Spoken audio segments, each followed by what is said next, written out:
Deru pendingin ruangan di kantor terdengar seperti dengungan lebah yang konstan, menjadi musik latar bagi ketukan jemariku yang lincah di atas keyboard laptop. Hari itu, Rabu sore, langit Jakarta mulai meredup, berganti warna dari biru cerah menjadi semburat oranye keemasan.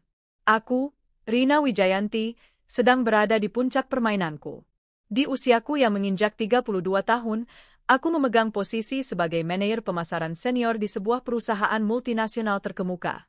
Sebuah posisi yang kuraih dengan kerja keras, dedikasi, dan berliter-liter kopi hitam pekat. Aku menatap layar, memeriksa ulang slide presentasi untuk terakhir kalinya. Proyek Nusantara Digital, ini adalah bayiku. Aku yang menggagasnya, merancangnya, dan kini, aku berada di tahap akhir untuk meyakinkan Tuan Hariman, seorang investor kawakan yang terkenal alot, untuk menanamkan modalnya. Meeting malam ini di restoran Lecial adalah penentu segalanya. Jantungku berdebar kencang, bukan karena gugup, melainkan karena getaran adrenalin yang menggairahkan. Aku menyukai tantangan ini. Aku hidup untuk momen-momen seperti ini. Ponselku di atas meja bergetar, menampilkan nama, Mas Doni sayang, di layar. Sebuah senyum kecil tersungging di bibirku. Aku menggeser ikon hijau dan menempelkan ponsel ke telinga. Halo, Mas, sapaku lembut, sambil mataku tetap fokus pada grafik penjualan di layar. Halo, sayang, kamu masih di kantor? Suara Doni terdengar sedikit lelah, atau mungkin hanya perasaanku saja. Sudah hampir 2 minggu ini ia selalu pulang larut dengan alasan lembur mempersiapkan audit akhir tahun. Aku memakluminya. Sebagai seorang akuntan di sebuah firma besar, akhir tahun selalu menjadi musim yang paling sibuk. Masih, Mas, lagi finalisasi bahan buat meeting sama Pak Hariman nanti malam. Kamu jadi lembur lagi? Tanyaku, sudah bisa menebak jawabannya. Terdengar helaan napas di seberang sana. Iya, nih, sayang. Kayaknya bakal sampai malam banget. Dokumennya numpuk nggak karu-karuan. Maaf ya, nggak bisa nemenin kamu. Ada sedikit nada kecewa dalam hatiku, namun cepat-cepat ku tepis. Nggak apa-apa, Mas. Aku ngerti kok. Semangat ya kerjanya. Jaga kesehatan, jangan lupa makan malam. Pasti, sayang. Kamu juga ya. Good luck buat meetingnya. Aku yakin kamu pasti bisa taklukkan si tua Hariman itu. Guraunya berhasil membuatku terkekeh. Aku cinta kamu, Rina. Aku juga cinta kamu, Mas Doni, balasku. Panggilan berakhir. Aku meletakkan ponselku kembali, perasaan hangat menyelimuti hatiku. Inilah hidupku. Karir yang cemerlang dan seorang suami yang penuh perhatian dan suportif. Doni adalah duniaku. Kami bertemu di bangku kuliah, berpacaran selama 5 tahun sebelum akhirnya menikah 6 tahun yang lalu. Dia adalah pria yang sabar, humoris, dan selalu tahu cara menenangkanku ketika aku sedang stres karena pekerjaan. Dia adalah rumahku. Tentu, tidak ada pernikahan yang sempurna. Belakangan ini, aku merasa ada sedikit jarak di antara kami. Percakapan kami lebih sering seputar pekerjaan dan rutinitas harian. Sentuhan fisiknya terasa lebih mekanis, dan malam-malam yang kami habiskan bersama lebih sering diisi dengan keheningan di mana ia sibuk dengan laptopnya dan aku sibuk dengan tabletku. Tapi aku selalu menepis kekhawatiran itu. Aku meyakinkan diriku bahwa ini hanyalah fase. Semua pasangan mengalaminya. Kesibukan kerjalah yang menjadi biang keladinya. Begitu audit di kantornya selesai dan proyekku ini berhasil, kami akan mengambil cuti panjang, berlibur ke Jepang seperti yang sudah lama kami impikan. Semuanya akan kembali normal. Aku melirik jam di pergelangan tanganku. Pukul 6 sore. Waktunya bersiap. Aku menyimpan pekerjaanku, merapikan meja, dan mengambil tas tanganku. Di dalam toilet kantor, aku mematut diri di depan cermin. Wajahku terlihat sedikit lelah, dengan lingkaran hitam samar di bawah mata. Aku memoles sedikit bedak, mengaplikasikan kembali lipstik merah andalanku, dan menyemprotkan parfum beraroma lili, wewangian favorit Doni. Aku harus terlihat profesional, percaya diri, dan tak terkalahkan. Demi diriku, demi perusahaanku. Setengah jam kemudian, aku sudah berada di dalam taksi, meluncur membelah kemacetan Jakarta yang tak pernah berkesudahan. Lampu-lampu gedung pencakar langit mulai menyala, menciptakan pemandangan gemerlap yang selalu berhasil membuatku takjub. Aku mencintai kota ini dengan segala dinamikanya yang memacu adrenalin. Restoran Le Ciel terletak di lantai teratas sebuah hotel bintang 5 di pusat kota. Tempat ini terkenal dengan pemandangan kota 360 derajat dan masakan Prancisnya yang otentik. Tempat yang sempurna untuk membuat klien terkesan. Aku melangkah keluar dari taksi, gaun kerja selutut berwarna navy yang kukenakan terasa pas di badan, dipadukan dengan blazer putih dan sepatu hak tinggi. Aku menarik napas dalam-dalam, mengumpulkan seluruh kepercayaan diriku, dan melangkah masuk ke lobi hotel yang mewah. Seorang resepsionis restoran menyambutku dengan ramah. "Selamat malam, Ibu. Ada reservasi?" "Malam. Atas nama Rina Wijayanti untuk 2 orang, jawabku. "Baik, Ibu Rina. Meja Anda sudah kami siapkan. Mari saya antar." Aku mengikutinya melewati beberapa meja yang sudah terisi oleh pasangan dan pebisnis lain. Suasana restoran begitu elegan dan tenang, dengan alunan musik jazz instrumental yang lembut. Kami tiba di sebuah meja di dekat jendela kaca raksasa, menyuguhkan pemandangan kota yang spektakuler. "Silakan, Ibu." "Tuan Hariman belum tiba," kata resepsionis itu. "Terima kasih," balasku sambil tersenyum. Aku duduk, meletakkan tas dan laptopku di kursi kosong di seberangku. Aku memesan segelas air mineral sembari menunggu. Pikiranku kembali melayang pada presentasiku. Aku membuka laptop, ingin membacanya sekali lagi, memastikan tidak ada satu detail pun yang terlewat. Namun, saat aku hendak menyalakan laptop, perhatianku teralihkan oleh suara tawa yang riuh dari arah bar yang terletak di sudut lain ruangan. Tawa itu terdengar begitu familiar. Tawa renyah yang selalu berhasil membuat hatiku menghangat. Tawa suamiku. Awalnya, aku mengira aku salah dengar. Mana mungkin Doni ada di sini?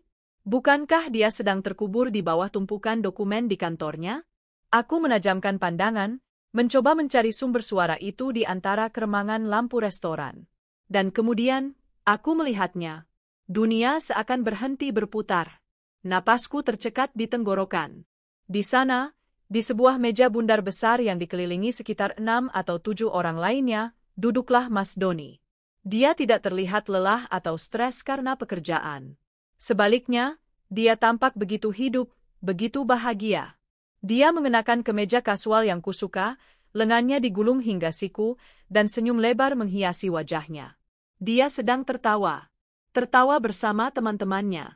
Dan di sampingnya, duduk begitu rapat hingga paha mereka bersentuhan, adalah seorang wanita. Wanita yang tidak kukenal. Wanita muda dengan rambut panjang bergelombang yang dicat coklat terang, mengenakan gaun merah menyala yang begitu ketat dan pendek. Tangan wanita itu melingkar mesra di lengan Doni, kepalanya sesekali bersandar manja di bahunya. Doni tidak menolaknya. Bahkan, sesekali aku melihat tangannya yang bebas mengelus punggung wanita itu. Rasa dingin yang menusuk menjalari tulang punggungku. Ini pasti mimpi buruk. Aku pasti salah lihat. Mungkin itu hanya seseorang yang mirip dengan Doni. Aku memejamkan mata sejenak, berharap ketika aku membukanya lagi, pemandangan itu akan lenyap. Tapi tidak. Mereka masih di sana. Dan kali ini, aku melihat sesuatu yang menghancurkan hatiku menjadi berkeping-keping. Wanita itu membisikkan sesuatu ke telinga Doni. Doni tersenyum, lalu menoleh dan mengecup pipi wanita itu dengan cepat namun mesra. Teman-teman mereka bersorak dan tertawa, seolah itu adalah pemandangan yang biasa mereka saksikan. "Lembur," kata-kata Doni terngiang di telingaku, terdengar seperti ejekan yang paling menyakitkan. "Jadi, inikah lembur-nya? Inikah tumpukan dokumen-nya?" Pesta bersama teman-teman dan seorang wanita murahan sementara aku di sini berjuang demi masa depan kami. Laptop di depanku terasa dingin. Presentasi. Tuan Hariman. Semua itu lenyap dari pikiranku, tergantikan oleh api amarah dan pengkhianatan yang membakar. Rasa sakit yang kurasakan begitu hebat, begitu nyata, hingga aku merasa sulit bernapas. Setiap tawa dari meja mereka terasa seperti cambukan di punggungku. Setiap sentuhan di antara mereka terasa seperti belati yang ditancapkan ke jantungku. Aku melihat wajah teman-teman Doni. Ada Bayu, teman SMA-nya. Ada Fajar, rekan kerjanya. Mereka semua mengenalku. Mereka pernah makan malam di rumah kami, memuji masakanku. Dan sekarang mereka duduk di sana, menjadi saksi bisu perselingkuhan suami sahabat mereka, bahkan ikut tertawa merayakannya. Apakah mereka semua tahu? Apakah hanya aku satu-satunya yang bodoh di sini? Dan wanita itu, Vina. Aku kemudian teringat namanya. Doni pernah menyebutkannya beberapa kali, katanya dia anak baru di divisinya. Anak baik, pintar, dan rajin, begitu kata Doni dulu. Aku menatapnya lagi. Wajahnya yang dipoles riasan tebal, senyumnya yang penuh kemenangan saat menatap suamiku. Wanita baik-baik? Lebih seperti ular berbisa. Getaran di tanganku begitu hebat. Aku mengepalkan tanganku erat-erat, kuku-kukuku menancap di telapak tangan, mencoba menyalurkan rasa sakit fisik untuk meredam badai di dalam hatiku. Ilusi kehidupan sempurnaku, pernikahan bahagiaku, suamiku yang setia, semuanya hancur lebur dalam hitungan detik di restoran mewah ini. Dan di tengah kehancuran itu, satu perasaan muncul mendominasi yang lain, amarah. Amarah yang begitu besar hingga aku tahu aku tidak bisa hanya duduk diam dan menonton pertunjukan ini. Aku harus melakukan sesuatu. Malam ini, di sini, sekarang juga. Waktu seolah melambat. Setiap detik terasa seperti 1 jam. Detak jantungku menggelegar di telinga, menenggelamkan alunan musik jazz yang lembut. Pandanganku terpaku pada satu titik, meja di sudut ruangan itu, panggung sandiwara pengkhianatan suamiku. Wajah-wajah yang tertawa di sana kini terlihat seperti topeng-topeng mengerikan dalam mimpi burukku. Tawa Doni, yang dulu selalu menjadi musik terindah bagiku, kini terdengar sumbang dan memuakkan. Aku bangkit berdiri. Gerakanku kaku, seperti robot yang diprogram untuk satu tujuan.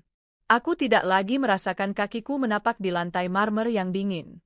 Aku tidak lagi mendengar bisik-bisik pengunjung lain. Yang ada hanyalah sebuah lorong lurus yang membawaku dari mejaku menuju meja mereka. Lorong penghakiman. Ponselku bergetar lagi di dalam tas. Mungkin Tuan Hariman yang menelepon, memberitahu dia akan segera tiba. Persetan dengan Tuan Hariman. Persetan dengan proyek Nusantara Digital. Proyek terbesar dalam hidupku, pernikahanku, sedang runtuh di depan mataku, dan aku tidak akan membiarkannya hancur tanpa perlawanan. Langkah demi langkah, aku semakin dekat. Tak satu pun dari mereka yang menyadari kehadiranku. Mereka terlalu sibuk dalam dunia kecil mereka yang penuh tawa dan kebohongan. Doni sedang menceritakan sebuah lelucon, tangannya bergerak-gerak dengan antusias. Wanita itu, si pelakor, menatapnya dengan tatapan memuja yang membuat perutku mual. Tatapan yang seharusnya hanya untukku. Aku berhenti tepat di belakang kursi wanita itu. Rambutnya yang panjang dan bergelombang tergerai indah di punggungnya. Aroma parfumnya yang manis dan menyengat menusuk hidungku. Dari jarak sedekat ini, aku bisa melihat bekas lipstik merah di pipi Doni, warna yang sama dengan yang terpoles di bibir wanita itu. Darahku mendidih hingga ke ubun-ubun. Fajar, rekan kerja Doni, adalah yang pertama kali melihatku. Matanya membelalak kaget, mulutnya sedikit terbuka, tawa di wajahnya membeku. Dia mencoba memberi isyarat pada Doni, tetapi terlambat. Aku tidak memberinya kesempatan. Dengan gerakan cepat yang didorong oleh amarah murni, tanganku menjambak rambut coklat terang itu. Aku mencengkeramnya sekuat tenaga, menarik kepalanya ke belakang hingga ia menjerit kesakitan. Ah? Jeritan melengking itu memecah suasana elegan restoran. Musik berhenti. Semua mata tertuju pada kami. Wajah wanita itu kini mendongak, matanya bertemu dengan mataku. Ekspresi terkejut dan kesakitan terlukis jelas di wajahnya yang cantik. Di mataku, ia tak lebih dari hama perusak. Doni, yang tadinya tertawa, kini membeku. Wajahnya pucat pasi saat melihatku berdiri di sana, dengan tangan mencengkeram rambut wanita di sebelahnya. Erina, suaranya terbata-bata, penuh ketidakpercayaan.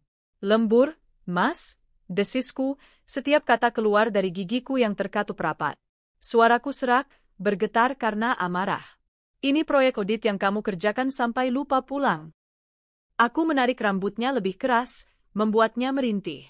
Sakit? Ini tidak ada apa-apanya dibandingkan rasa sakit yang kualami melihat suamiku sendiri bermesraan dengan jalang sepertimu. Rina, hentikan. Apa yang kamu lakukan? Doni akhirnya tersadar dari keterkejutannya. Dia bangkit, mencoba melepaskan cengkeramanku. Tapi aku tidak peduli. Aku menatap langsung ke mata wanita itu. Jadi ini kamu, Vina? Anak baru yang katanya baik, pintar, dan rajin? Ternyata lebih rajin mengurus suami orang, ya?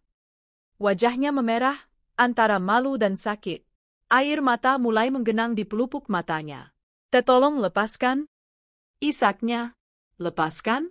Enak saja. Setelah kamu merebut milikku, kamu minta dilepaskan begitu saja. Aku mendorong kepalanya sedikit ke depan, lalu menariknya lagi ke belakang. Aku ingin semua orang di restoran ini melihat wajahnya. Wajah seorang perusak rumah tangga. Teman-teman Doni hanya bisa terpaku di kursi mereka, wajah mereka campuran antara kaget, bingung, dan sedikit ketakutan. Bayu, yang paling dekat denganku, mencoba menengahi. Rin, udah, Rin jangan di sini. Nggak enak dilihat orang. Aku menoleh padanya, tatapanku tajam seperti pisau. Nggak enak? Yang seharusnya merasa nggak enak itu kalian semua. Kalian duduk di sini, menonton teman kalian mengkhianati istrinya, dan kalian ikut tertawa? Kalian pikir aku tidak tahu siapa kalian? Kalian semua sama saja. Muka Bayu dan yang lainnya langsung pucat. Mereka tak bisa berkata-kata. Doni membentak, suaranya menggelegar. Dia berhasil menarik tanganku, melepaskan cengkeramanku dari rambut Vina. Vina langsung terbatuk-batuk sambil memegangi kepalanya, rambutnya kini acak-acakan. Dia menatapku dengan tatapan benci bercampur takut. Doni berdiri di antara kami, melindunginya. Dia memegang kedua lenganku dengan kasar. Kamu sudah gila? Bikin malu saja? Aku menatapnya nanar. Mataku panas, tapi aku bersumpah tidak akan menangis. Tidak di sini. Tidak di depan mereka. Aku yang bikin malu? Atau kamu? Kamu yang bohong padaku, bilang lembur padahal sedang berpesta dengan pelakor ini, dan kamu bilang aku yang bikin malu. Aku menyentakkan tanganku dari cengkeramannya. Lihat dirimu, Doni. Lihat dirimu di cermin. Pria macam apa kamu? Kamu menelantarkan istrimu yang sedang berjuang untuk masa depan kita, demi bersenang-senang dengan perempuan murahan ini. Aku menunjuk Vina yang kini bersembunyi di belakang punggung Doni. Dan kamu, kataku pada Vina. Kamu pikir kamu menang? Kamu pikir dengan merebut suami orang kamu akan bahagia? Kamu salah besar. Kamu hanya mendapatkan seorang pengecut dan pembohong. Kalian berdua pasangan yang serasi. Beberapa petugas keamanan restoran mulai mendekat, begitu pula manajernya yang berwajah panik. Pengunjung lain sudah mengeluarkan ponsel mereka, merekam drama yang sedang berlangsung. Biarkan seluruh dunia tahu. Biarkan mereka melihat kebusukan yang tersembunyi di balik fasad pria baik-baik yang selama ini ku kenal sebagai suamiku. Ledakan amarahku mungkin telah usai, tetapi badai di dalam diriku baru saja dimulai. Surga gelas kaca yang kubangun selama bertahun-tahun telah pecah berkeping-keping, dan aku berdiri di tengah runtuhannya, dengan tangan yang masih gemetar, menatap wajah pria yang pernah menjadi segalanya bagiku, yang kini terlihat seperti orang asing. Manajer restoran, seorang pria parubaya dengan setelan jas rapi dan wajah penuh kepanikan, akhirnya tiba di meja kami. Di belakangnya, dua petugas keamanan berbadan tegap berdiri siaga. Suasana yang tadinya riuh oleh teriakanku kini menjadi hening yang canggung, hanya dipecah oleh isak tangis tertahan dari Vina dan napas Doni yang terengah-engah karena marah. Maaf, Bapak, Ibu, ada apa ini? Mohon jaga ketenangan, ini tempat umum, kata manajer itu dengan suara yang dibuat setenang mungkin, meskipun matanya melirik liar ke arah pengunjung lain yang kini menjadikan kami sebagai tontonan utama. Doni menoleh pada manajer itu, wajahnya merah padam karena amarah dan malu. Tidak ada apa-apa, Pak. Hanya salah paham sedikit. Maaf sudah membuat keributan.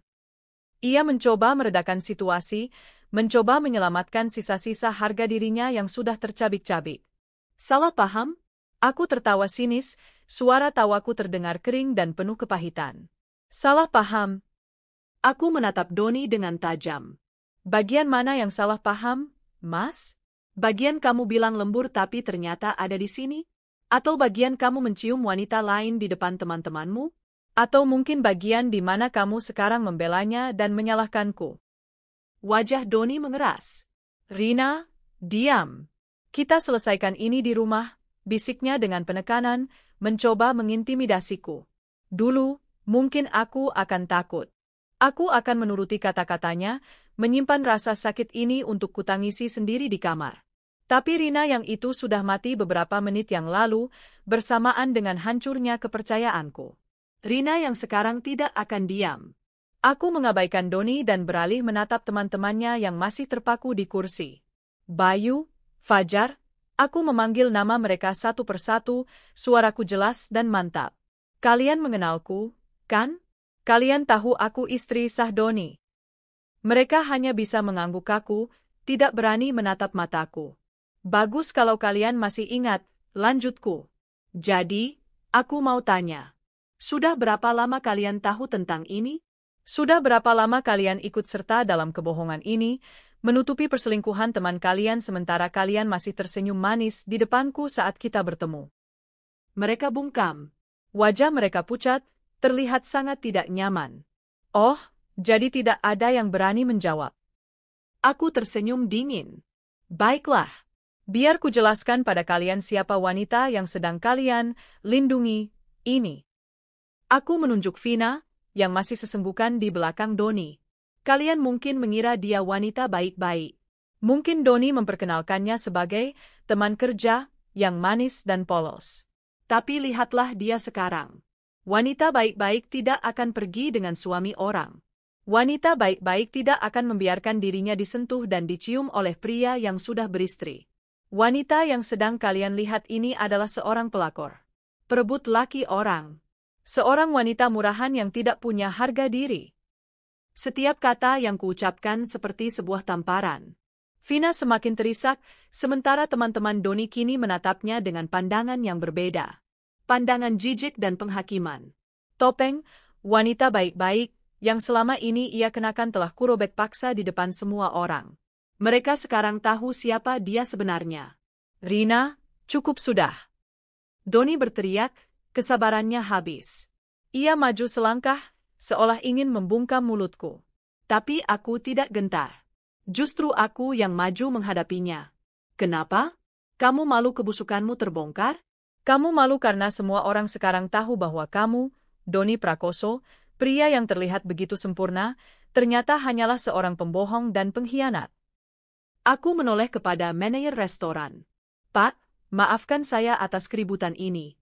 Saya adalah istri sah dari pria ini, kataku sambil menunjuk Doni. Dan saya baru saja memergoki suami saya yang katanya sedang bekerja lembur, ternyata sedang berpesta dan berselingkuh dengan wanita ini. Aku sengaja mengeraskan suaraku agar semua orang di sekitar bisa mendengar. Biarkan mereka menjadi juri. Biarkan mereka tahu siapa yang benar dan siapa yang salah. Saya hanya ingin mengambil apa yang menjadi hak saya, lanjutku, suaraku kini bergetar menahan emosi. Yaitu kebenaran. Dan sekarang, setelah semua orang melihat kelakuan amoral mereka, saya rasa mereka yang seharusnya pergi dari sini, bukan saya. Manajer itu tampak bingung, terjebak di tengah drama rumah tangga orang. Namun, melihat tatapan simpatik dari pengunjung lain yang ditujukan padaku, dan tatapan menghakimi pada Doni dan Vina, ia akhirnya mengambil keputusan. Ia berdeham dan menatap Doni dengan tegas. Bapak, Ibu, katanya, menunjuk Doni dan Vina. Dengan sangat menyesal, demi kenyamanan tamu kami yang lain, saya harus meminta Anda berdua untuk meninggalkan restoran ini sekarang juga. Mata Doni membelalak. Apa? Kenapa kami yang diusir? Istri saya yang memulai keributan ini, protesnya, tidak terima. Anda mungkin tidak memulainya, Pak, sahutku cepat, memotongnya. Tapi Anda adalah penyebabnya. Jika Anda tidak berbohong dan berselingkuh, semua ini tidak akan terjadi. Manajer itu mengangguk setuju dengan perkataanku. Mohon pengertiannya, Pak. Silakan selesaikan masalah Anda di luar. Ia memberi isyarat kepada petugas keamanan. Doni tampak sangat terhina. Diusir dari restoran mewah di depan teman-temannya, di depan selingkuhannya, dan yang paling parah, di depan istri yang baru saja dipermalukannya. Ini adalah puncak dari kehancurannya malam itu. Dengan wajah yang kaku karena marah, ia menarik tangan Vina dengan kasar. Ayo pergi, geramnya. Vina, dengan rambut acak-acakan dan riasan yang luntur karena air mata, mengikuti dengan patuh, wajahnya ditundukkan dalam-dalam karena malu. Mereka berjalan melewati mejaku menuju pintu keluar, diiringi oleh tatapan sinis dan bisik-bisik dari seluruh penjuru restoran. Aku melihat teman-teman Doni, mereka bahkan tidak berani menatapnya. Mereka hanya menunduk, berpura-pura sibuk dengan ponsel atau minuman mereka. Pesta telah usai. Persahabatan mereka yang dibangun di atas kebohongan kini terasa rapuh. Saat Doni melewatiku, ia berhenti sejenak. Ia menatapku dengan tatapan yang belum pernah kulihat sebelumnya. Campuran antara benci, marah, dan ketakutan. Kamu akan menyesali ini, Rina, desisnya pelan, penuh ancaman. Aku hanya menatapnya balik dengan dingin. Aku sudah menyesal, Doni. Aku menyesal telah menikahi seorang pengecut sepertimu. Ia tertegun sejenak oleh kata-kataku, lalu berbalik dan berjalan cepat keluar dari restoran, menyeret Vina bersamanya. Setelah mereka hilang di balik pintu, suasana perlahan kembali normal, meskipun bisik-bisik masih terdengar. Aku merasa seluruh tenaga di tubuhku terkuras habis. Kakiku terasa lemas. Aku kembali ke mejaku dan duduk terkulai di kursi. Pemandangan gemerlap kota Jakarta di luar jendela kaca kini terlihat buram, seolah mengejek kehancuran hidupku. Panggung telah kosong. Para aktor utama yang busuk telah diusir. Dan aku, sang sutradara dadakan, kini sendirian di tengah-tengah panggung yang berantakan. Manajer restoran menghampiriku dengan segelas air putih di tangannya. Ibu tidak apa-apa? Tanyanya dengan nada prihatin. Aku mengangguk pelan, menerima gelas itu dengan tangan yang masih sedikit gemetar. Saya tidak apa-apa. Terima kasih, Pak. Dan sekali lagi, maaf atas kekacauannya. Tidak masalah, Bu. Saya mengerti, katanya sambil tersenyum simpatik. Tagihan meja suami ibu tadi. Biar saya yang bayar, potongku cepat. Aku tidak mau berutang apapun, bahkan secuil pun, pada malam terkutuk ini. Aku mengeluarkan kartu kreditku. Aku akan membayar tawa mereka, minuman mereka, kebahagiaan sesaat mereka yang dibangun di atas air mataku. Setelah menyelesaikan pembayaran, aku membereskan barang-barangku. Laptop, tas, presentasi yang bahkan belum sempat kubuka. Semuanya terasa tidak penting lagi. Aku melirik ponselku. Ada 3 panggilan tak terjawab dari Tuan Hariman. Aku menarik napas panjang, mencoba mengumpulkan sisa-sisa profesionalisme. Aku mengetik sebuah pesan singkat. Selamat malam, Pak Hariman. Mohon maaf sebesar-besarnya, saya ada urusan keluarga yang sangat mendadak dan darurat. Saya tidak bisa melanjutkan meeting malam ini. Saya akan menghubungi sekretaris Bapak besok pagi untuk menjadwal ulang. Sekali lagi, mohon maaf atas ketidaknyamanannya. Hormat saya, Rina. Pesan terkirim. 1 masalah pekerjaan selesai, namun masalah hidup yang sesungguhnya baru saja dimulai. Aku berjalan keluar dari restoran, tidak memedulikan tatapan orang-orang. Saat tiba di lobi hotel yang ramai, aku merasa seperti berada di dalam akuarium, semua orang menatapku. Mungkin hanya perasaanku saja, tapi rasa malu dan sakit itu begitu nyata. Aku memutuskan untuk tidak memesan taksi. Aku butuh udara. Aku berjalan tanpa tujuan di sepanjang trotoar yang ramai. Udara malam Jakarta yang lembab terasa menyesakkan. Lampu-lampu jalan dan gedung-gedung tinggi yang tadinya terlihat indah, kini tampak menusuk mata. Aku terus berjalan, membiarkan kakiku membawaku entah kemana. Pikiranku berkecamuk. Adegan di restoran tadi terus berputar ulang seperti film rusak. Jambakan tanganku, jeritan Vina, wajah pucat Doni, tatapan teman-temannya, bisikan pengunjung lain. Semuanya. Aku tidak menangis. Anehnya, air mataku seolah mengering, digantikan oleh kehampaan yang dingin dan luas. Rasa marah yang tadi membakar kini mulai padam, menyisakan bara berupa kekecewaan yang teramat dalam. 6 tahun pernikahan. 11 tahun kebersamaan. Apakah semua itu tidak ada artinya bagi Doni? Semudah itukah ia membuangnya demi seorang wanita yang baru dikenalnya beberapa bulan? Pertanyaan-pertanyaan mulai muncul. Sejak kapan ini terjadi? Apakah ini yang pertama kali? Di mana saja mereka melakukannya? Di hotel mana? Di mobil kami? Atau jangan-jangan di rumah kami? Di ranjang kami? Pikiran itu membuatku mual. Rumah yang kubangun dengan cinta dan harapan, kini terasa tercemar. Aku teringat kembali pada perubahan-perubahan kecil dalam diri Doni beberapa bulan terakhir. Ponselnya yang selalu dibawa kemana-mana, bahkan ke kamar mandi. Kata sandi baru yang tidak kuberitahu. Lembur, yang semakin sering. Perhatiannya yang terasa berkurang. Semua tanda-tanda itu ada di sana, tapi aku terlalu naif, terlalu percaya, atau mungkin terlalu sibuk untuk menyadarinya. Aku telah dibutakan oleh ilusi kesempurnaan yang kubangun sendiri. Setelah berjalan hampir 1 jam, aku akhirnya berhenti di sebuah halte bus yang sepi. Kakiku pegal, hatiku remuk. Aku duduk di bangku yang dingin dan keras, menatap lalu lintas yang padat. Di tengah keramaian kota, aku merasa menjadi orang yang paling kesepian di dunia. Akhirnya, aku memutuskan untuk pulang. Aku tidak bisa selamanya berada di jalanan. Aku harus menghadapi kenyataan. Aku memesan taksi online. Selama perjalanan pulang, keheningan di dalam mobil terasa memekakkan. Sopir taksi sepertinya menyadari suasana hatiku yang buruk dan tidak mencoba mengajak bicara, yang mana aku syukuri. Pikiranku melayang ke Doni. Apa yang sedang dilakukannya sekarang? Apakah dia sedang menenangkan Vina? Meminta maaf padanya? Menyalahkanku atas semua yang terjadi? Apakah mereka akan pergi ke suatu tempat bersama malam ini?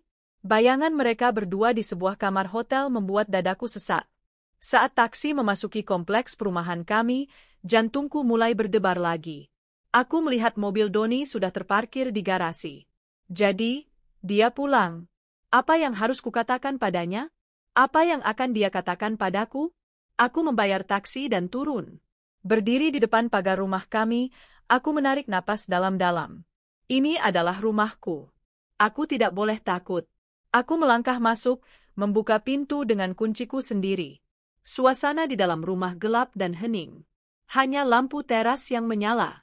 Aku masuk dan menyalakan lampu ruang tamu. Dan di sanalah dia, duduk di sofa, dengan kepala tertunduk dan tangan menutupi wajahnya. Dia terlihat kalah.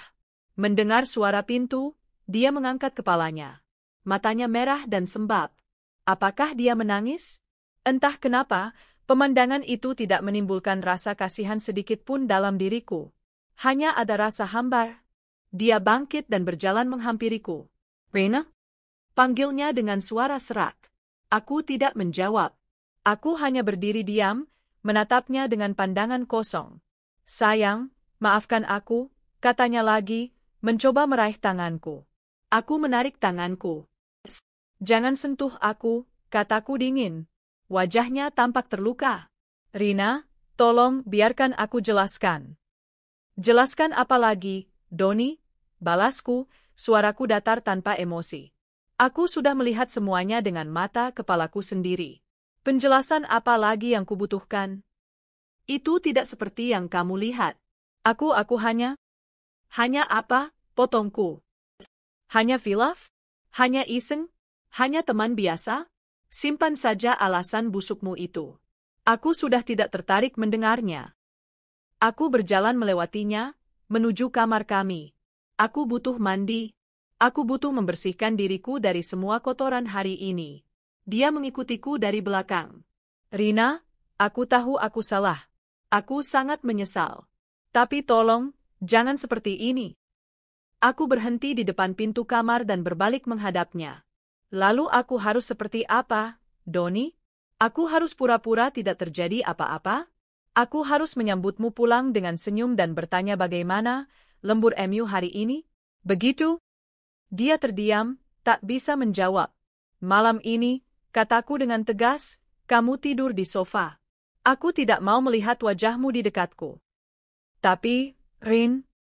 "Tidak ada tapi," suaraku meninggi. "Anggap saja kamu beruntung aku masih mengizinkanmu tidur di rumah ini. Sekarang, tinggalkan aku sendiri." Tanpa menunggu jawabannya, aku masuk ke dalam kamar dan mengunci pintu. Aku bersandar di balik pintu, dan saat itulah pertahananku runtuh. Isak tangis yang sejak tadi kutahan akhirnya meledak. Aku merosot ke lantai, memeluk lututku, dan menangis sejadi-jadinya. Aku menangisi pernikahanku yang hancur, kepercayaanku yang musnah, dan hatiku yang remuk redam. Di balik pintu, aku bisa mendengar Doni memanggil namaku, tapi aku mengabaikannya.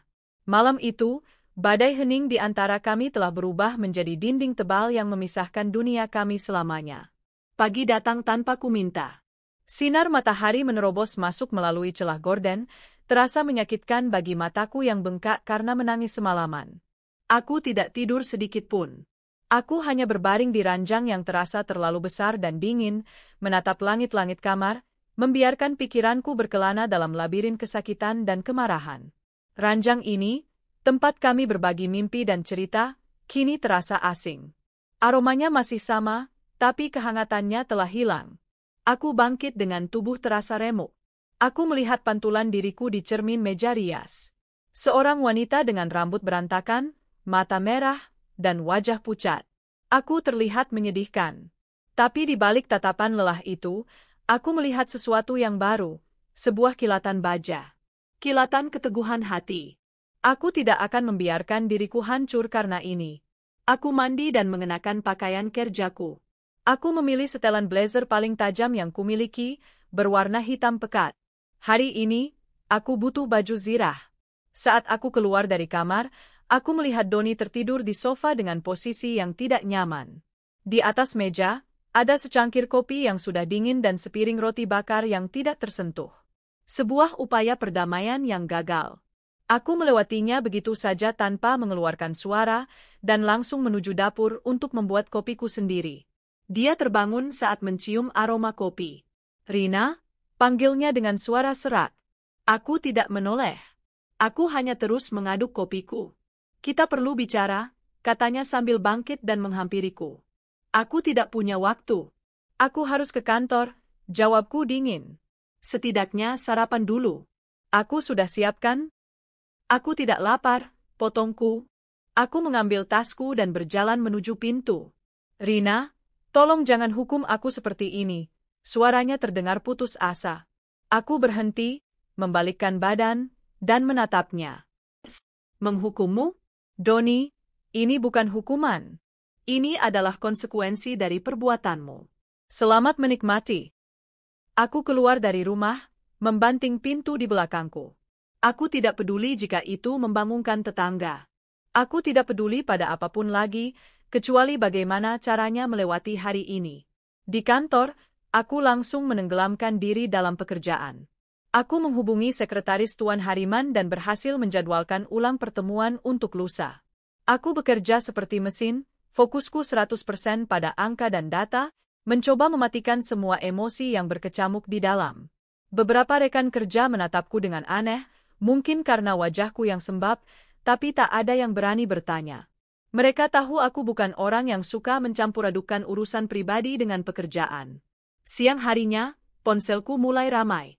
Pertama, dari Dian, sahabatku sejak SMA. "Rin, Astaga, aku baru lihat video yang lagi viral di grup gosip kantor." "Itu beneran kamu?" tanyanya tanpa basa-basi. Jantungku mencelos. "Video? Tentu saja. Aku lupa orang-orang merekamnya." "Video apa?" tanyaku pura-pura bodoh. "Jangan pura-pura. Video kamu jambak pelakor di Leciel." "Gila, Rin, kamu keren banget, tapi kamu nggak apa-apa?" Aku menghela napas. "Nanti aku ceritakan. Aku lagi sibuk banget." Setelah Dian, telepon datang dari ibuku. Sepertinya salah satu tanteku yang hobi bergosip sudah mengirimkan videonya. Aku harus menenangkan ibuku yang panik selama hampir setengah jam, meyakinkannya bahwa aku baik-baik saja dan akan segera mengunjunginya. Sementara itu, di kantor Doni, badai yang jauh lebih besar sedang terjadi. Aku tidak tahu detailnya saat itu, tapi aku bisa membayangkannya. Video itu pasti sudah menyebar seperti virus di kalangan rekan kerjanya. Doni, yang selama ini dikenal sebagai akuntan senior yang kalem dan profesional, kini menjadi bintang utama dalam sebuah drama perselingkuhan yang memalukan. Fajar, rekan kerjanya yang juga ada di restoran malam itu, pasti menjadi sumber informasi utama. Dia pasti dicecar pertanyaan oleh semua orang. Dan Bayu, teman SMA-nya, Mungkin juga sudah menyebarkan ceritanya di grup alumni mereka. Reputasi Doni hancur dalam semalam. Sore harinya, saat aku sedang memeriksa email, sebuah notifikasi berita online muncul di layar ponselku. Judulnya membuatku tertegun. Viral. Manajer wanita pergoki suami selingkuh di restoran mewah, adegan jambak-jambakan bikin heboh. Mereka tidak menyebutkan namaku atau nama Doni, tapi ada foto buram yang diambil dari video yang dengan jelas menunjukkan adegan saat aku menjambak rambut Vina. Wajahku dan wajah Doni disamarkan, tapi siapapun yang mengenal kami pasti akan tahu. Aku merasa mual. Hidup pribadiku kini menjadi konsumsi publik. Tapi kemudian, aku membaca komentar-komentar di bawah berita itu. Gila, salut sama Simbat. Jangan kasih ampun buat pelakor dan suami pengkhianat. Tim bak baju Nafi. Hajartus, rasa rintuh, dipermalukan di depan umum. Makanya jangan selingkuh. Hampir semua komentar mendukungku. Mereka tidak melihatku sebagai wanita gila yang mengamuk, tetapi sebagai istri yang tersakiti yang berani membela harga dirinya. Anehnya, itu memberiku sedikit kekuatan. Aku tidak sendirian. Efek domino terus berlanjut. Keesokan harinya, aku mendengar kabar dari seorang teman yang bekerja di gedung yang sama dengan Doni. Katanya, suasana di kantor Doni sangat tegang. Vina tidak masuk kerja hari itu, mungkin karena malu. Sementara Doni dipanggil oleh atasannya dan bagian HRD. Firma akuntan tempatnya bekerja sangat menjunjung tinggi integritas dan citra perusahaan. Skandal seperti ini, apalagi yang sudah menjadi viral, adalah sebuah noda besar. Klien bisa kehilangan kepercayaan. Doni pulang kerja lebih awal hari itu. Wajahnya terlihat kuyu dan kalah. Dia tidak mencoba bicara padaku lagi. Kami hidup seperti dua orang asing di dalam rumah yang sama. Dia di ruang tamu, aku di kamar. Keheningan di antara kami begitu pekat, penuh dengan kata-kata yang tak terucap dan luka yang tak tersembuhkan. 2 hari setelah insiden itu, tepat di hari aku akan bertemu kembali dengan Tuan Hariman, kehancuran Doni mencapai puncaknya. Dia pulang di sore hari, saat aku baru saja tiba di rumah. Dia tidak membawa tas kerjanya. Di tangannya hanya ada sebuah amplop coklat. Dia meletakkan amplop itu di atas meja makan. Wajahnya kosong. Aku dipecat, katanya pelan, suaranya nyaris tak terdengar. Aku menatapnya, lalu menatap amplop itu. Tidak ada rasa terkejut dalam diriku. Aku sudah menduganya. Yang ada hanyalah rasa hampa. Aku tidak merasakan kemenangan, tidak juga kesedihan. Semuanya terasa datar. Perusahaan tidak bisa mentolerir skandal ini. Citra mereka rusak. Aku kehilangan segalanya. Rina? Matanya menatapku, mencari secercah simpati. Tapi aku tidak punya simpati lagi untuknya. Dia tidak kehilangan segalanya karena aku.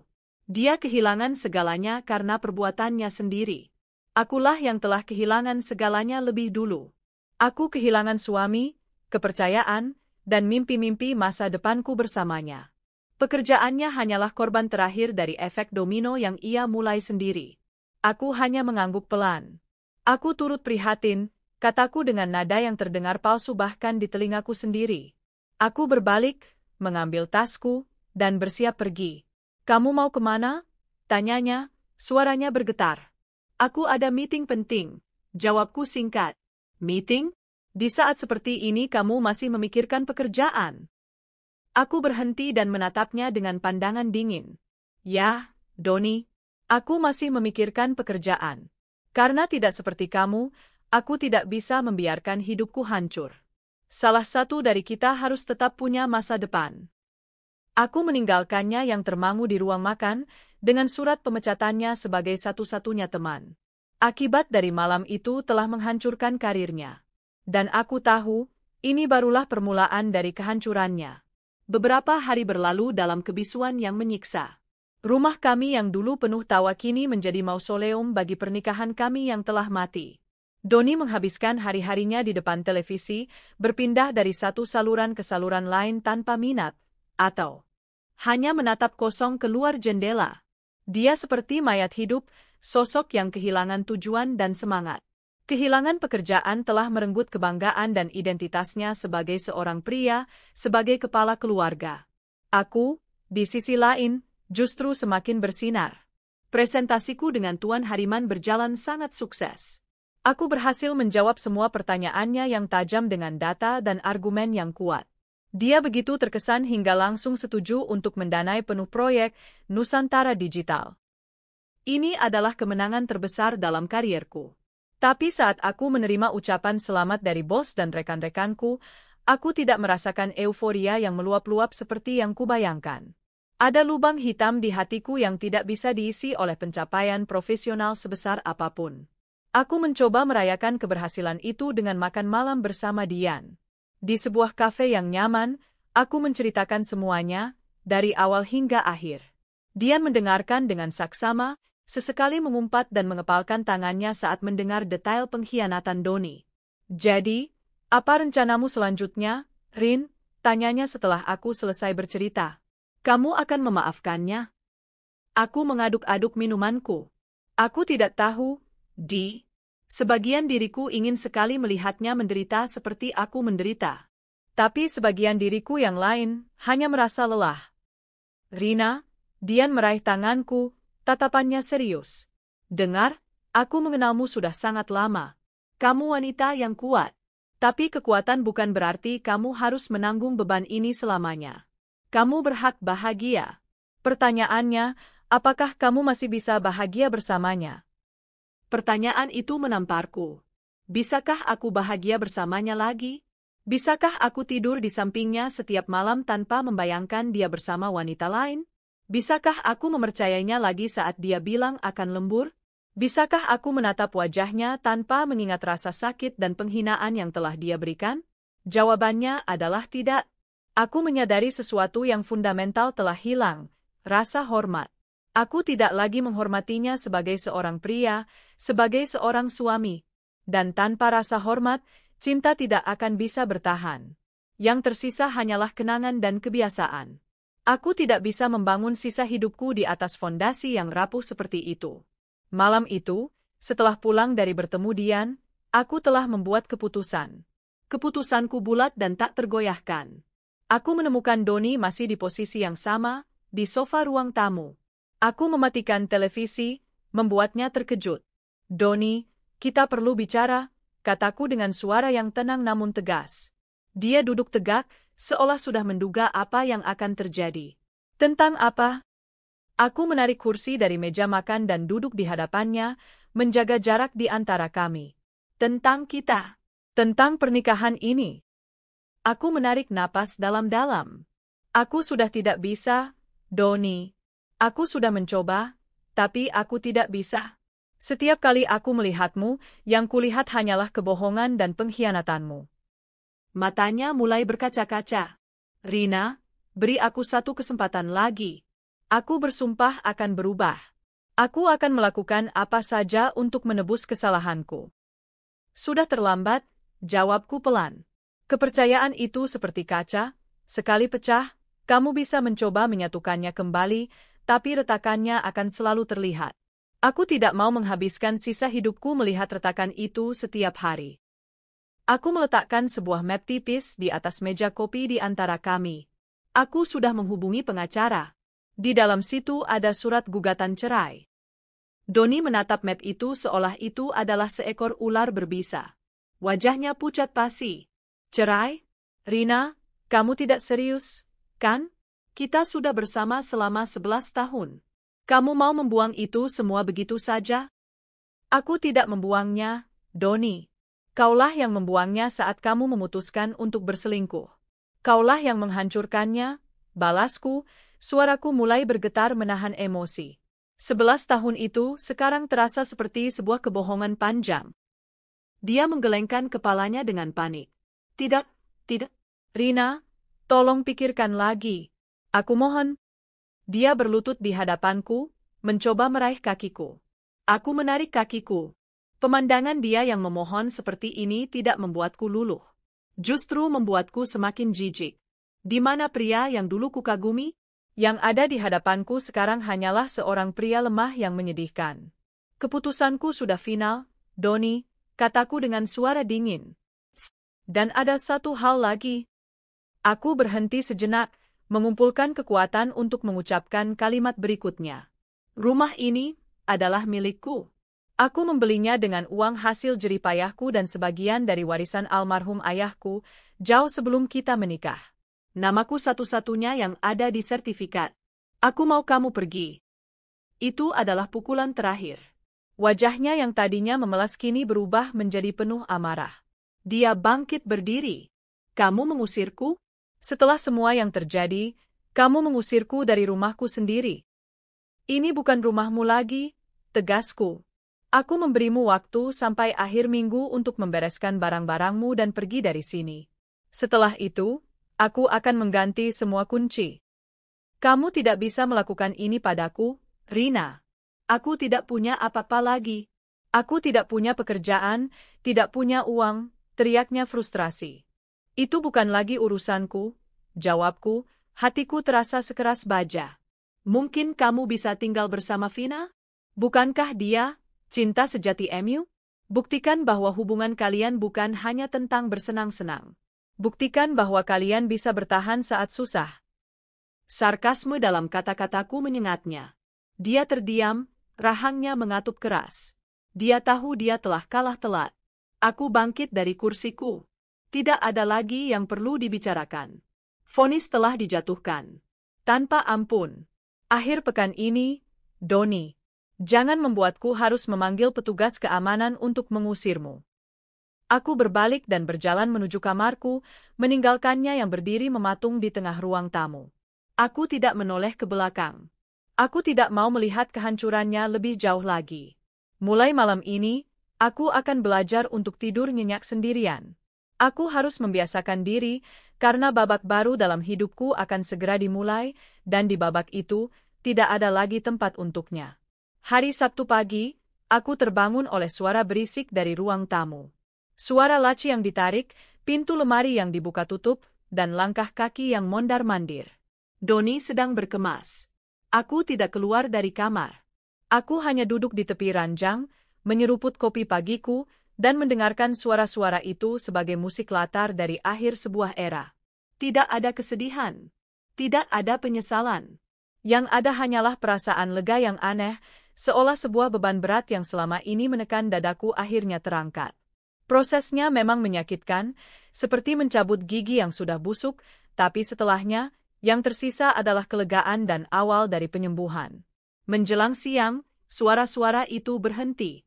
Aku menunggu beberapa saat sebelum akhirnya memberanikan diri untuk keluar kamar. Ruang tamu tampak sedikit lebih kosong. Beberapa buku favoritnya hilang dari rak, konsol gamenya tidak ada lagi di bawah televisi, dan beberapa foto kami berdua yang terpajang di dinding kini hanya menyisakan paku dan bekas bingkai yang memudar. Di atas meja makan, tergeletak kunci rumah dan kunci mobilnya, beserta sebuah catatan singkat di atas secari kertas. Aku pergi. Jaga dirimu baik-baik. Hanya itu. Tidak ada permintaan maaf lagi, tidak ada pembelaan diri. Mungkin dia akhirnya sadar bahwa semua itu sudah tidak ada gunanya. Aku mengambil kunci dan kertas itu, meremasnya, lalu membuangnya ke tempat sampah. Selesai.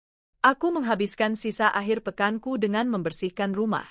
Aku membuang semua barang yang mengingatkanku padanya. Pakaiannya yang tertinggal di lemari, sikat giginya di kamar mandi, parfumnya yang masih tersisa setengah. Aku menggeser perabotan, menciptakan tata letak yang baru. Aku ingin mengubah energi di rumah ini, membersihkannya dari jejak pengkhianatan dan kepalsuan. Saat malam tiba pada hari Minggu, rumah itu terasa berbeda. Terasa lebih lapang, lebih ringan, dan yang terpenting, terasa menjadi milikku seutuhnya. Beberapa bulan berlalu. Proses perceraian berjalan lancar tanpa drama. Doni tidak menuntut apa-apa, mungkin karena malu atau karena dia tahu posisinya sangat lemah. Akhirnya, ketukan palu hakim meresmikan status baruku sebagai seorang janda. Kabar tentang Doni sesekali masih sampai ke telingaku melalui teman-teman. Katanya, dia benar-benar tinggal bersama Vina di sebuah apartemen sewaan yang kecil. Hidup mereka jauh dari kata bahagia. Tanpa pekerjaan tetap, Doni harus bekerja serabutan, sementara Vina, yang juga akhirnya mengundurkan diri dari pekerjaannya karena tidak tahan dengan cemoohan rekan-rekannya, juga kesulitan mendapatkan pekerjaan baru karena reputasinya yang buruk. Mereka sering bertengkar, terutama soal uang.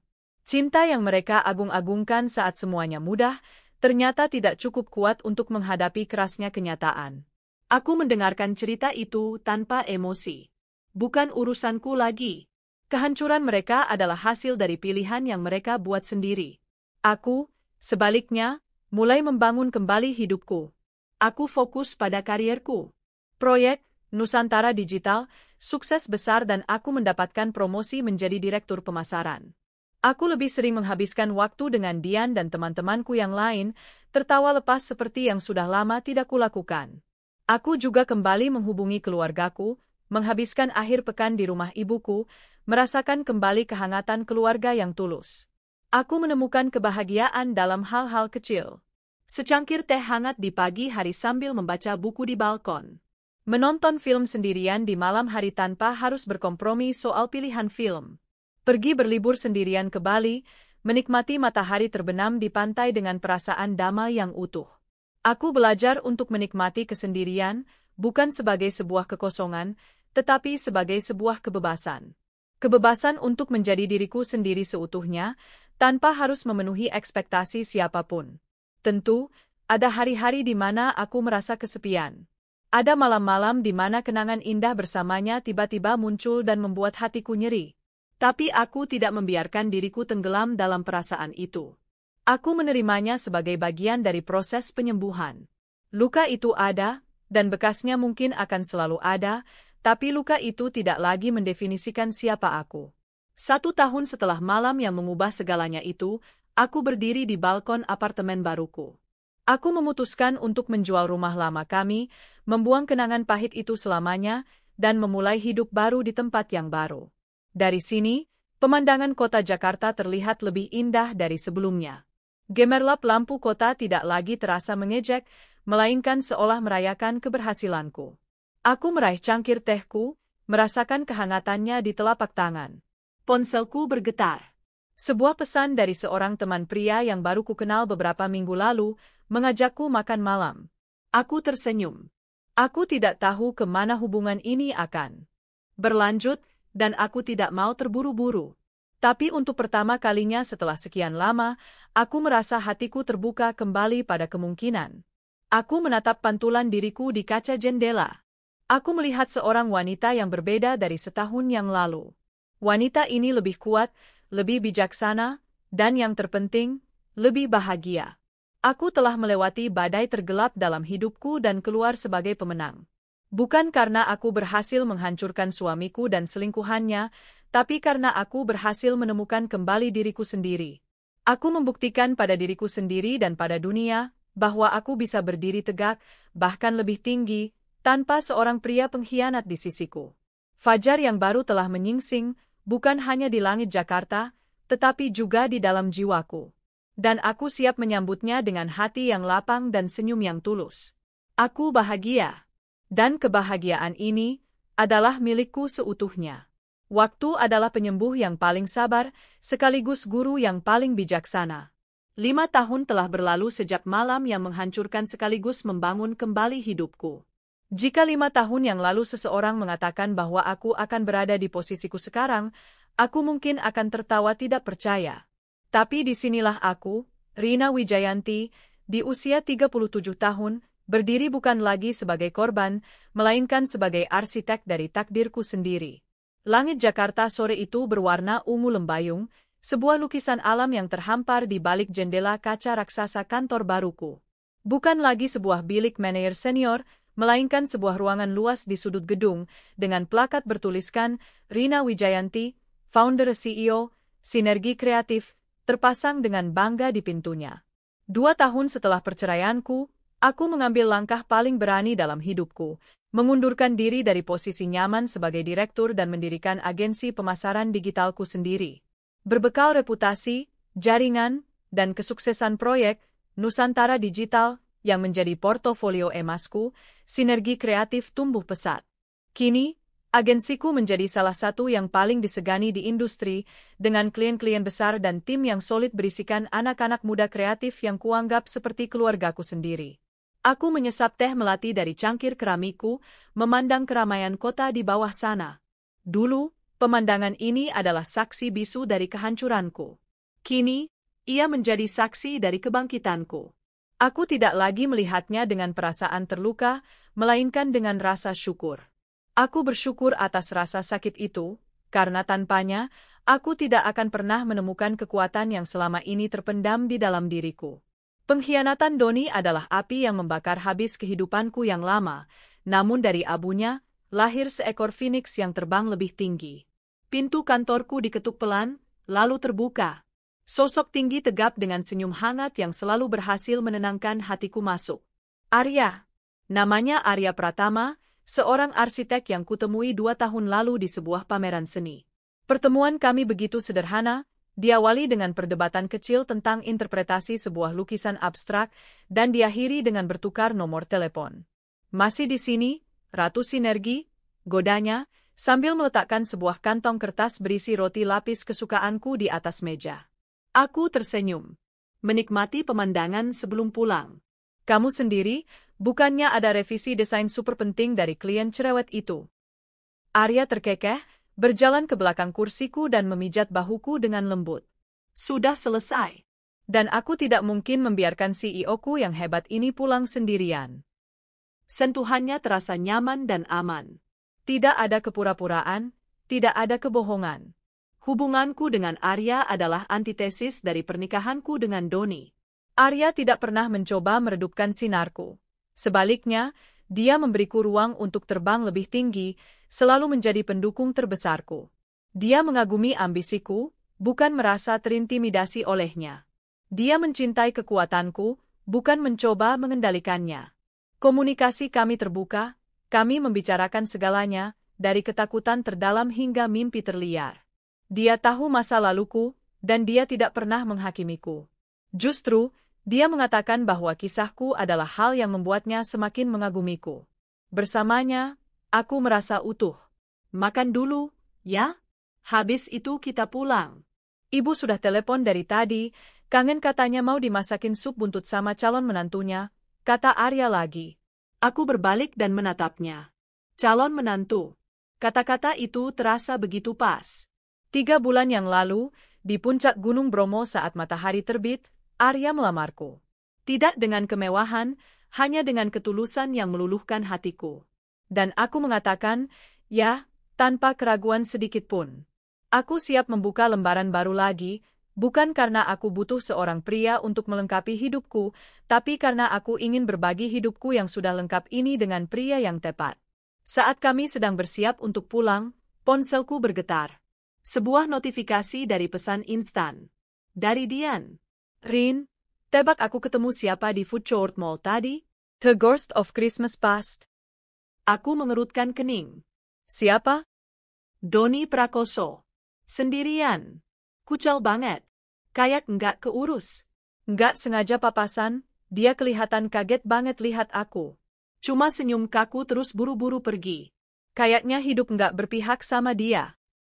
Membaca nama itu tidak lagi menimbulkan badai di hatiku. Hanya ada riak kecil, sebuah kenangan samar dari kehidupan orang lain. Aku tidak pernah lagi bertemu dengannya sejak hari ia meninggalkan rumah 5 tahun lalu. Kabar terakhir yang kudengar beberapa tahun lalu adalah bahwa hubungannya dengan Vina kandas setelah setahun penuh pertengkaran dan kesulitan ekonomi. Mereka saling menyalahkan atas nasib buruk yang menimpa mereka. Karma? Mungkin. Aku tidak membalas pesan Dian. Aku memasukkan ponselku ke dalam tas. Kisah Doni bukan lagi bagian dari narasiku. Namun, seolah takdir senang bermain-main, seminggu setelah pesan dari Dian itu, aku benar-benar bertemu dengannya. Saat itu hari Sabtu siang. Aku sedang berada di sebuah kedai kopi di pinggiran kota, tempat yang tenang dan jarang kukunjungi, untuk bertemu dengan seorang penulis yang ingin kami rekrut sebagai copywriter di Sinergi Kreatif. Setelah pertemuan selesai, saat aku hendak membayar di kasir, seorang pelayan pria menghampiriku. Permisi, Bu. Suara itu berhenti. Aku mendongak dari dompetku. Dan dunia seakan berhenti sejenak.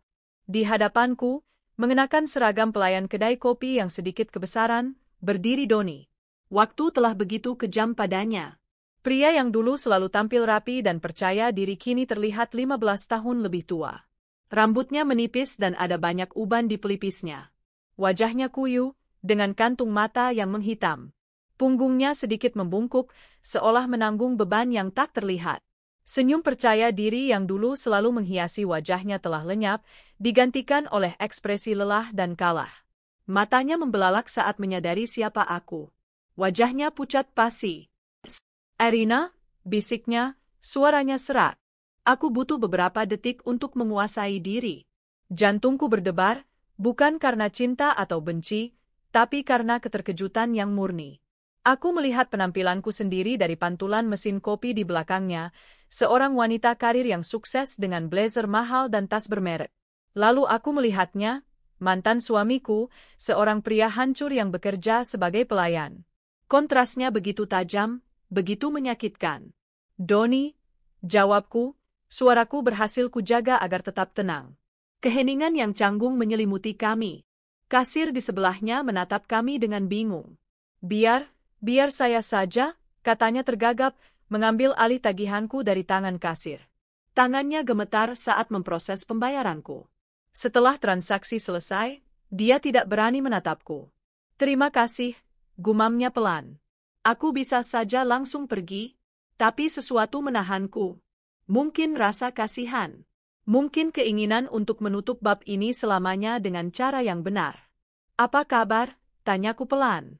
Dia akhirnya mengangkat wajahnya. Matanya berkaca-kaca. "Seperti yang kamu lihat, Rin. Jauh dari kata baik." Ada kepahitan dalam suaranya. "Sudah berapa lama kamu di sini?" "Hampir setahun. Susah cari kerja di bidang akuntansi lagi setelah kejadian itu. Namaku sudah tercemar." Dia menghela napas panjang. Aku pantas mendapatkannya. Pengakuan itu mengejutkanku. Tak ada lagi arogansi, tak ada lagi pembelaan diri. "Vina?" tanyaku hati-hati. Dia menggeleng. "Kami putus sudah lama sekali. 3 atau mungkin 4 tahun yang lalu. Hubungan kami beracun. Kami hanya saling menyakiti dan menyalahkan." Ternyata, membangun hubungan di atas kehancuran orang lain tidak akan pernah berhasil. Aku turut. "Jangan," potongnya cepat. "Jangan bilang kamu turut prihatin. Aku tidak butuh belas kasihanmu."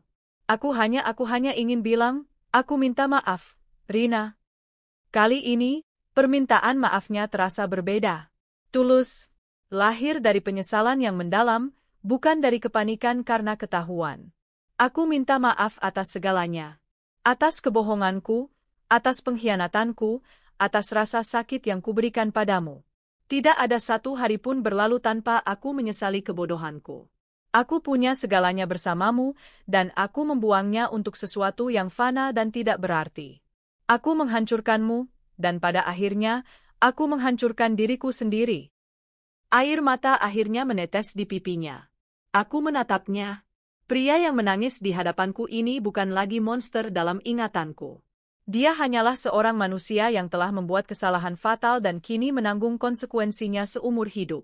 Amarah dan kebencian yang dulu pernah membara di hatiku, kini telah benar-benar padam, tak bersisa. Yang ada hanyalah kehampaan dan sedikit rasa iba. "Aku sudah memaafkanmu, Doni," kataku lembut. Dan saat mengucapkannya, aku sadar aku benar-benar bersungguh-sungguh. "Bukan untukmu, tapi untukku sendiri. Aku tidak bisa terus membawa beban itu." Dia tampak sedikit lega, meskipun air matanya masih mengalir. "Aku dengar, kamu sukses sekarang. Punya perusahaan sendiri." Aku mengangguk. "Iya." Aku ikut, senang mendengarnya. "Kamu pantas mendapatkannya.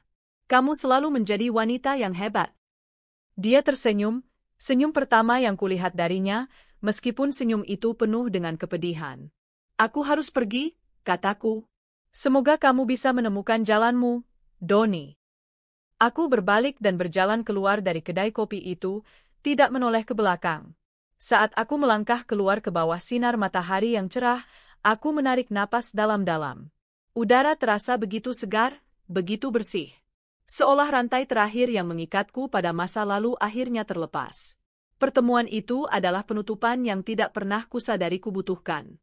Malam harinya, aku duduk di balkon apartemenku bersama Arya. Aku menceritakan pertemuanku dengan Doni. Arya mendengarkan dengan sabar, tangannya menggenggam tanganku erat. "Bagaimana perasaanmu sekarang?" tanyanya setelah aku selesai. Aku menatap langit yang bertabur bintang. "Lega," jawabku jujur. Aku melihatnya bukan sebagai mantan suami yang mengkhianatiku, tapi hanya sebagai seseorang dari masa lalu. Seseorang yang memberiku pelajaran paling berharga dalam hidup, bahwa kebahagiaan sejati tidak datang dari orang lain, tapi dari dalam diri sendiri.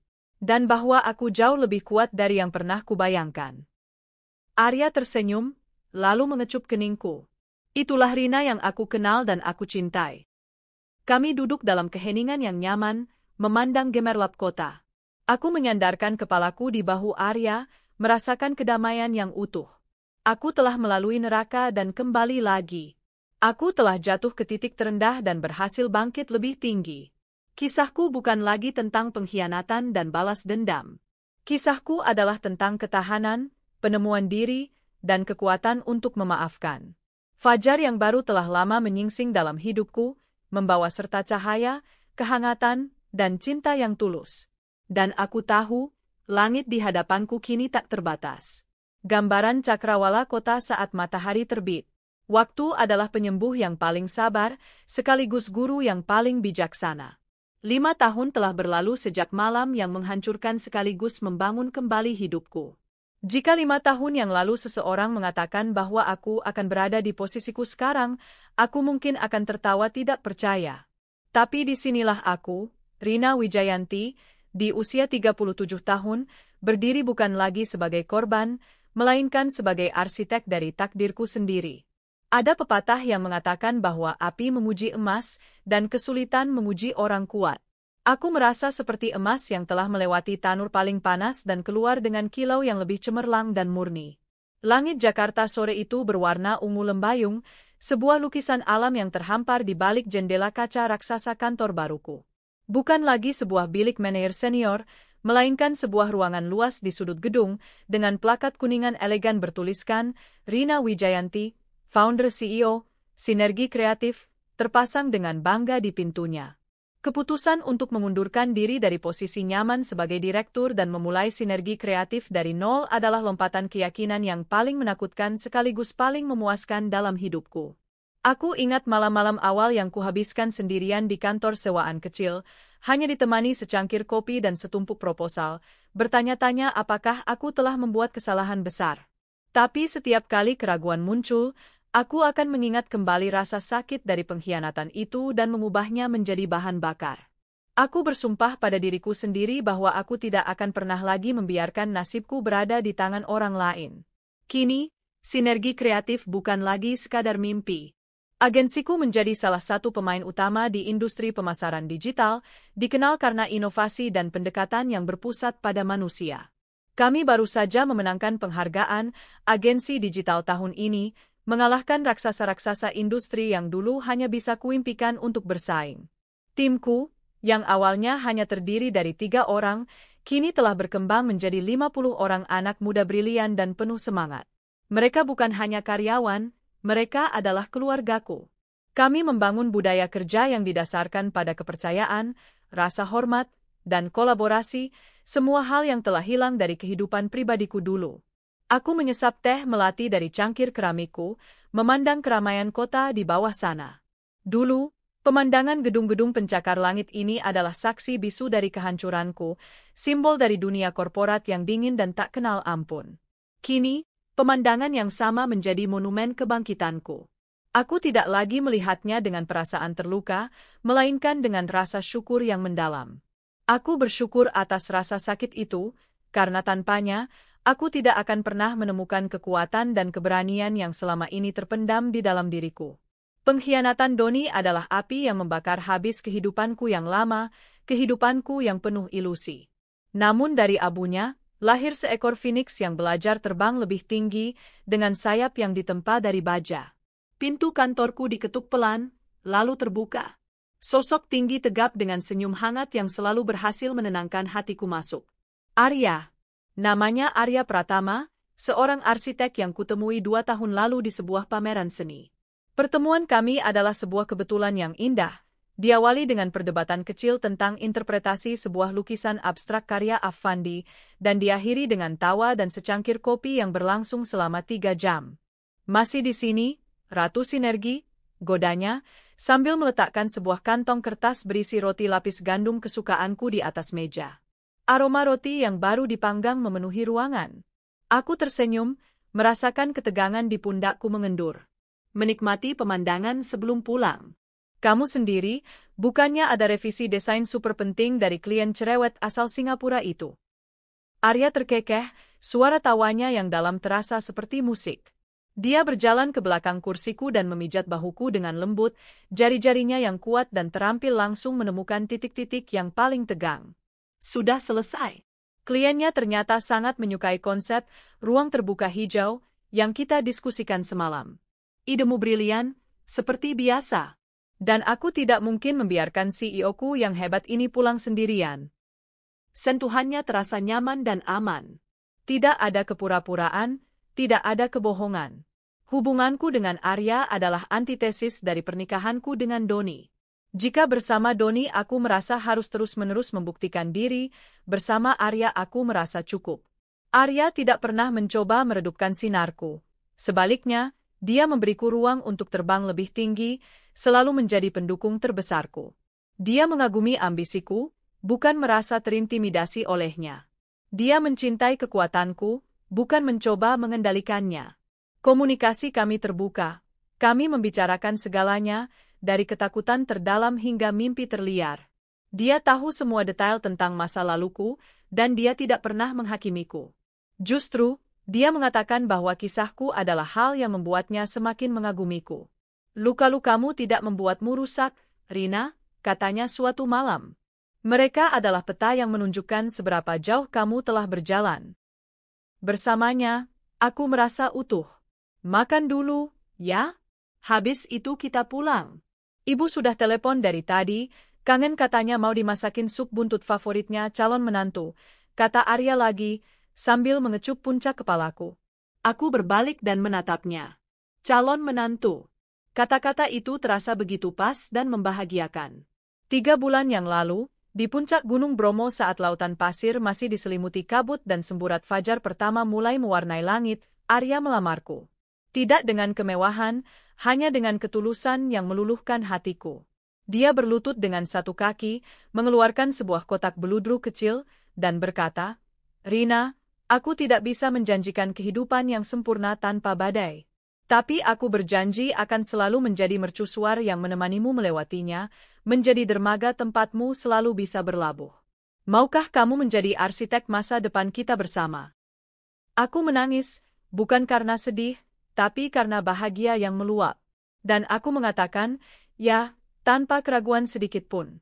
Aku siap membuka lembaran baru lagi, bukan karena aku butuh seorang pria untuk melengkapi hidupku, tapi karena aku ingin berbagi hidupku yang sudah lengkap ini dengan pria yang tepat. Saat kami sedang bersiap untuk pulang, ponselku bergetar. Sebuah notifikasi dari pesan instan. Dari Dian. Rin, tebak aku ketemu siapa di Food Court Mall tadi? The Ghost of Christmas Past. Aku mengerutkan kening. Siapa? Doni Prakoso. Sendirian. Kucel banget. Kayak nggak keurus. Nggak sengaja papasan, dia kelihatan kaget banget lihat aku. Cuma senyum kaku terus buru-buru pergi. Kayaknya hidup nggak berpihak sama dia. Membaca nama itu tidak lagi menimbulkan badai di hatiku. Hanya ada riak kecil, sebuah kenangan samar dari kehidupan yang terasa begitu jauh, seperti menonton film lama tentang orang lain.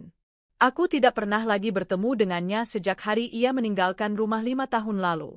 Kabar terakhir yang kudengar beberapa tahun lalu dari seorang teman lama adalah bahwa hubungannya dengan Vina kandas setelah setahun penuh pertengkaran dan kesulitan ekonomi. Gairah sesaat mereka tidak cukup kuat untuk menopang kenyataan pahit dari pengangguran dan reputasi yang hancur. Mereka saling menyalahkan atas nasib buruk yang menimpa mereka. Karma, mungkin. Atau mungkin, itu hanyalah konsekuensi logis dari sebuah pilihan yang salah. Aku tidak membalas pesan Dian. Aku memasukkan ponselku ke dalam tas. Kisah Doni bukan lagi bagian dari narasiku. Dia hanyalah sebuah catatan kaki dalam buku kehidupanku yang tebal. Namun, Seolah takdir senang bermain-main, seminggu setelah pesan dari Dian itu, aku benar-benar bertemu dengannya. Saat itu hari Sabtu siang. Aku sedang berada di sebuah kedai kopi di pinggiran kota, tempat yang tenang dan jarang kukunjungi, untuk bertemu dengan seorang penulis lepas yang berbakat yang ingin kami rekrut sebagai copywriter di Sinergi Kreatif. Setelah pertemuan selesai dengan hasil yang memuaskan, saat aku hendak membayar di kasir, seorang pelayan pria menghampiriku. Permisi, Bu. Totalnya Rp125.000. Suara itu berhenti mendadak. Aku mendongak dari dompetku, siap menyerahkan kartu kredit. Dan dunia seakan berhenti sejenak. Waktu terasa membeku. Di hadapanku, mengenakan seragam pelayan kedai kopi berwarna coklat yang sedikit kebesaran dan ternoda, berdiri Doni. Waktu telah begitu kejam padanya. Pria yang dulu selalu tampil rapi dengan kemeja licin dan jam tangan mahal, kini terlihat 15 tahun lebih tua dari usianya. Rambutnya menipis dan ada banyak uban di pelipisnya. Wajahnya kuyu, dengan kantung mata yang menghitam dan kulit yang kusam. Punggungnya sedikit membungkuk, seolah menanggung beban berat yang tak terlihat. Senyum percaya diri yang dulu selalu menghiasi wajahnya telah lenyap, digantikan oleh ekspresi lelah, pasrah, dan kalah. Matanya membelalak saat menyadari siapa aku. Kepanikan dan rasa malu yang mendalam melintas di matanya. Wajahnya pucat pasi, seperti seseorang yang baru saja melihat hantu. "Erina," bisiknya, suaranya serak dan nyaris tak terdengar. Aku butuh beberapa detik untuk menguasai diri. Jantungku berdebar kencang, bukan karena sisa cinta atau benci, tapi karena keterkejutan yang murni. Aku melihat penampilanku sendiri. Dari pantulan mesin kopi di belakangnya, seorang wanita karir yang sukses dengan blazer rancangan desainer, tas bermerek, dan aura kepercayaan diri. Lalu aku melihatnya, mantan suamiku, seorang pria hancur yang bekerja sebagai pelayan. Kontrasnya begitu tajam, begitu ironis, dan entah kenapa, begitu menyakitkan. "Doni," jawabku, suaraku berhasil kujaga agar tetap tenang dan datar, meskipun di dalam diriku terjadi badai kecil. Keheningan yang canggung dan berat menyelimuti kami. Kasir muda di sebelahnya menatap kami dengan bingung, merasakan ketegangan yang aneh di antara kami. Biar saya saja," katanya tergagap, mengambil alih tagihanku dari tangan kasir dengan gerakan cepat. Tangannya gemetar saat memproses pembayaranku, beberapa kali salah menekan tombol. Setelah transaksi selesai, dia menyerahkan kembali kartuku tanpa berani menatapku. "Terima kasih," gumamnya pelan, matanya terpaku pada meja kasir. Aku bisa saja langsung pergi saat itu juga, menghindari kecanggungan ini, melanjutkan hidupku. Tapi sesuatu menahanku. Bukan rasa kasihan, bukan pula keinginan untuk pamer.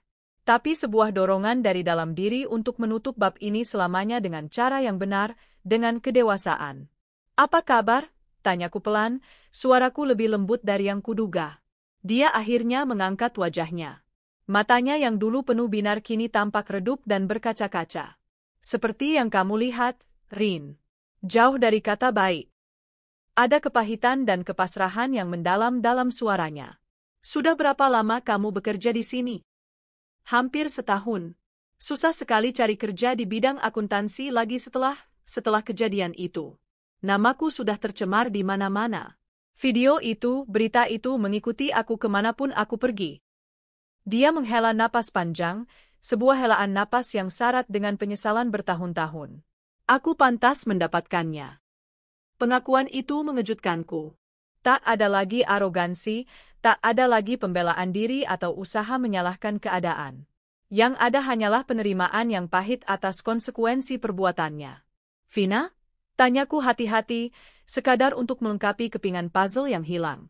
Dia menggeleng pelan, senyum getir tersungging di bibirnya. "Kami putus sudah lama sekali.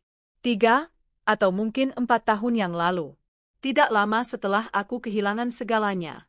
Ternyata, hubungan kami hanya seindah ilusi. Ketika kenyataan menghantam, kami tidak punya apa-apa untuk berpegangan. Yang ada hanya pertengkaran, saling menyalahkan. Dia menyalahkanku karena menghancurkan karirnya, aku menyalahkannya karena menjadi godaan yang tak bisa kutolak. Hubungan kami beracun. Kami hanya saling menyakiti." Ternyata, Membangun hubungan di atas kehancuran orang lain tidak akan pernah berhasil. Aku turut. Jangan, potongnya cepat, suaranya sedikit meninggi sebelum kembali melembut. Jangan bilang kamu turut prihatin. Aku tidak butuh belas kasihanmu.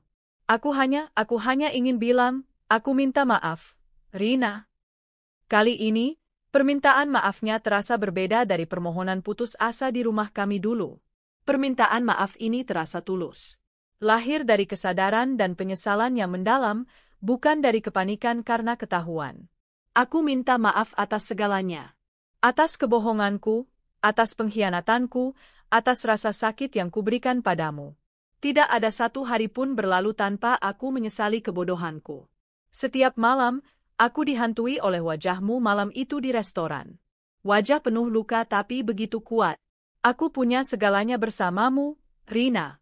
Sebuah rumah, cinta yang tulus, masa depan yang cerah. Dan aku membuangnya untuk gairah sesaat yang fana dan tidak berarti. Aku menghancurkanmu, dan pada akhirnya, aku menghancurkan diriku sendiri. Air mata akhirnya menetes di pipinya yang tirus.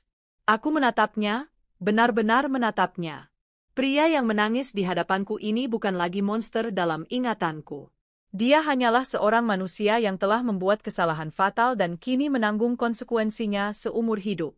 Amarah dan kebencian yang dulu pernah membara di hatiku seperti lahar panas, kini telah benar-benar padam, tak bersisa. Yang ada hanyalah kehampaan dan sedikit rasa iba yang manusiawi. Aku sudah memaafkanmu, Doni, kataku lembut. Dan saat mengucapkannya, aku merasakan sebuah kelegaan yang luar biasa, seolah borgol terakhir yang tak terlihat telah terlepas dari pergelangan tanganku. Aku memaafkanmu sudah sejak lama. Bukan untukmu, tapi untukku sendiri. Aku tidak bisa terus membawa beban kemarahan itu. Itu terlalu berat. Dia tampak sedikit lega, meskipun air matanya masih mengalir. Dia mengusapnya dengan punggung tangannya yang kasar. Aku dengar, kamu sukses sekarang. Punya perusahaan sendiri. Aku beberapa kali melihat iklan sinergi kreatif di internet. Aku mengangguk. Ya. Aku ikut, senang mendengarnya. Sungguh, katanya, menatapku dengan tatapan yang aneh, campuran antara kagum dan penyesalan yang dalam. Kamu pantas mendapatkannya. Kamu selalu menjadi wanita yang hebat, bahkan saat aku terlalu bodoh untuk menyadarinya. Dia tersenyum, senyum pertama yang kulihat darinya, meskipun senyum itu penuh dengan kepedihan. Aku harus pergi, kataku, merasa percakapan ini sudah mencapai titik akhirnya. Semoga kamu bisa menemukan jalanmu, Doni. Semoga kamu menemukan kedamaian. Aku berbalik dan berjalan keluar dari kedai kopi itu, tidak menoleh ke belakang. Saat aku melangkah keluar ke bawah sinar matahari yang cerah, aku menarik napas dalam-dalam. Udara terasa begitu segar, begitu bersih. Seolah rantai terakhir yang mengikatku pada masa lalu akhirnya terlepas. Pertemuan itu adalah penutupan yang tidak pernah kusadari kubutuhkan. Malam harinya, aku duduk di balkon apartemenku bersama Arya.